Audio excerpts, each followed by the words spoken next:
Chester and Gus by Cammie McGovern. How to get a sparkly pen. In the car ride to school, Gus rocks so hard in his seat, Sarah tells him to stop or he might hurt me. I'm sitting in the back seat as far away from him as possible because Gus doesn't like it when the car turns and my toenails accidentally slide into him. I'm trying to be ready for that and keep my toenails to myself. He stops rocking for a second. You won't hurt me, I say. He shakes his head like he wants to say, I didn't think so. He doesn't say it though, or I don't hear it. He goes back to rocking, a little slower now. Chester's coming into school with us. Do you remember that, Gus? You don't have to hold the leash, but you can if you want. It's raining a little, so we all listen to the squeak of windshield wipers. Do you think you want to do that? Do you want to hold Chester's leash so other kids will know he belongs to you? It's not a great idea, I say. Not on the first day. One step at a time is better, I think. Maybe he hears me, because he says his version of no, which is nis. Fine, Gus. It's okay. Thank you for using your words and telling me. Gus is okay getting out of the car. He's also okay walking toward the building. He looks like maybe he's forgotten where we're going, even though he's wearing a new backpack and all new clothes. It's like he doesn't realize where he is until a little girl runs by fast and screams, Give me back my pen! I can't help feeling scared at how loud a little girl's voice can be. Gus looks scared too. I know what he's probably thinking. Pens aren't safe here. People take them. He stops walking right there. Come on, sweetheart, Sarah says. There's nothing to be afraid of. You remember all this. We're going into school. We're almost to the front door. We just have to get inside and then you'll remember everything. Gus won't move. Sarah tries walking with me a few steps ahead to see if he'll follow. He doesn't. Come on, Gus. We don't want to be late. Nothing. Finally, she walks back. I need you to keep walking, Gus. I'm going to count to 3. Gus hates it when she counts to 3. 1, 2. Usually this gets him moving. But this time, instead of taking a step, Gus closes his eyes and puts his finger in his ears. Pretty sure this means he won't move at all, even if his mom says 3. I don't know what's going to happen, except right then, a woman walks out to us in the parking lot and says, Hello, you must be Gus. She has curly brown hair and wears lots of bracelets that slide down her arm and make a funny noise. She kneels down in front of him, right where his eyes are looking, so he has to see her. Hello, Gus. My name is Miss Winger, and I'm very happy to meet you. He doesn't say anything, of course, but he also doesn't look away. She stays very still so her jewelry doesn't move or make noise. I heard that you like sparkly pens. I just so happen to have a few on my desk for you to earn today when you get your work done. Do you want to come with me and see what they look like? He does. I can tell by the way he's holding his breath. I wag my tail. She's really nice. She knows about sparkly pens. When she stands back up, Gus's eyes go with her, which hardly ever happens. He doesn't like looking at people, but she's different. He likes looking at her bracelets, I think. First, we have to walk into school. Are you ready to walk into school, Gus? Gus nods. I'm surprised. It's like he's answering her question. I've never seen him do that before. She starts walking like she expects him to follow, and he does. He walks faster than he was walking before. Sarah looks at me, and we both follow until we get to the front door, and Miss Ringer turns around. I'm sorry, Sarah. I should have said this sooner. I've talked to the other 5th grade teacher, and we'd like to wait a week or so before we bring Chester into school. Sarah looks at me. But Gus is expecting this. You agreed. Miss Winger holds up her hand. I do want to have Gus in the classroom, but not on the first day. I have to make sure I've got everyone's attention on me before I bring in a beautiful distraction like Chester. I'm sure he's a wonderful dog. I just want to wait. I can tell Sarah wants to say something more, but how can she when Miss Winger seems magical and got Gus to walk from the parking lot to the front door? I'll let you know when we're ready to invite him in. Why don't you say goodbye to your mom and Chester, Gus, and we'll go inside and find those pens. Gus doesn't say goodbye, of course, but he lets his mom hug him and turns back to the door like he wants to go in now. Good for you, I say, trying to sound upbeat. I hope you get a great pen. A second later, they're gone.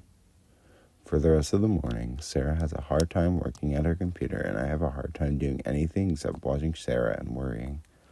At lunch, Mark comes home and sits down to the bowl of soup Sarah has put out for him. So, tell me everything. How did it go?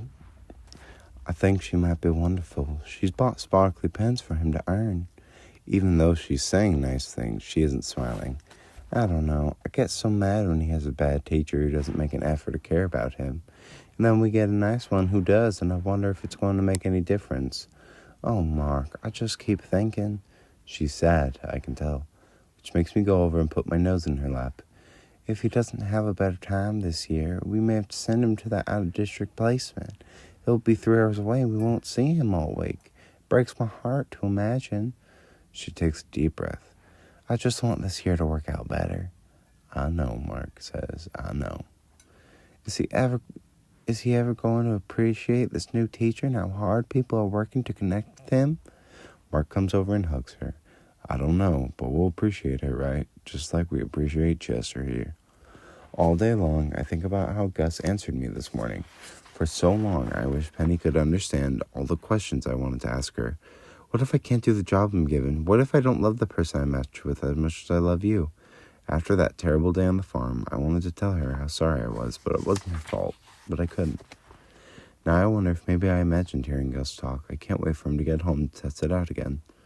After Sarah brings him home, though, he's tired. Sarah reads a note written in a blue book she pulls out of his backpack. Gus was a little nervous today and chose not to participate in art class or circle meeting or any of the other class activities. We'll try again tomorrow. I know this makes Sarah sad. I want to follow Gus into his room and ask, what's wrong with circle meeting? Why don't you like art?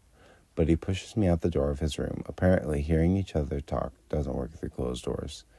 It also doesn't work if he's not in the mood. At dinner, I try again. What's wrong with circle meeting? I ask. What's art again? Nothing. I can't help feeling sad. For so long, I've wanted someone to talk to. Sure, there are other dogs in the neighborhood, but you'd be surprised how little grown dogs have in common with each other. When we were young, we play in a heap, hardly noticing our differences. As grown-ups, it's different. We meet on walks, attached to leash, and we don't say anything. The closest we come to real communication is probably at night when we race outside for our last pee and activate the neighborhood emergency alert system, where an emergency is any time one of us goes outside and it's dark out. Then we bark to let the others know we're outside and it's dark. Maybe I started this. I'm not sure. Maybe the dark makes me nervous because loud noises could come from anywhere, so I bark to scare them away. Then the other dogs start, and I have to admit, I feel a little better. But it's not a real conversation, and the truth is, it's lonely. They aren't real friends, and I usually feel embarrassed when I see those dogs during the day. I pretend to ignore them and keep moving so they won't sniff my rump. I know it's tempting, and I'm tempted too. But the longer I live with Sarah and Mark and Gus, the more aware I am of how important social interactions are. I don't think Penny was very good at these. I know Gus is terrible. On the street, in the grocery store, Sarah is always reminding him, be polite, Gus, say hello. He says hello in a high-pitched, squeaky voice that's hard for people to understand, and then he never says anything else. I'm working hard to be polite and not smell rumps, because I don't want Sarah's life to be any harder than it already is. I'm here to help, even if we haven't figured out how I'll do that. How not to help. Gus has a bad night. Instead of eating his dinner, he stares off into the distance. After dinner, I'm hoping he'll go to his window so we can check on the birds in their nests together. But even after I say, I think the mother bird is sitting on some eggs, he doesn't go. Instead, he walks upstairs to his room and lies down on the bed. Sarah looks in a little later, then comes down to say, it's 6:30 and he's fast asleep with all his clothes on. I'm not sure what to do. Mark isn't either. They decide to let him sleep for a while, which might be a mistake, because when Sarah wakes him up at 8 to get his pajamas on, he cries louder than I've ever heard him cry. It makes my heart race and my legs shake. I run into the room to get it to stop. Sarah is sitting on the bed with him, but in the terrible confusion of screaming, I forget everything. I forget that I should never touch him. I forget that if I have to touch him, my nose is the worst thing to do it with. I forget all of that, and I put my paws in his lap and lick his neck and his ears. The screaming gets worse, and Gus shoves me hard. I fly across the room and hit the bookshelf where they keep the few books Gus allows his parents to read to him. Sarah screams, Gus, no! I scramble out of the room as she starts to cry herself.